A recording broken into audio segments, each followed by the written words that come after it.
ಬಂದೆ ಮರುಳು ಮಾಡಿಕೊಂಡೆಯಲ್ಲಿ ಮಾಯಾದೇವಿಯೇ.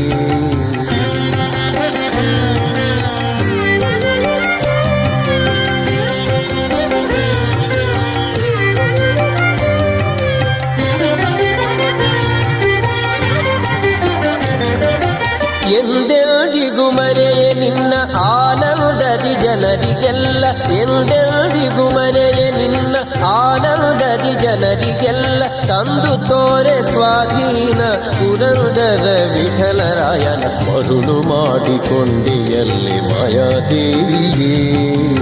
ഇരുಳು ಹಗಲು ಏಕವಾಗಿ ಹರಿಯು ನಿನ್ನ ಬಿಡದಿ ಬಂದು ಮರುಳು ಮಾಡಿಕೊಂಡೆಯಲ್ಲಿ ಮಾಯಾದೇವಿ.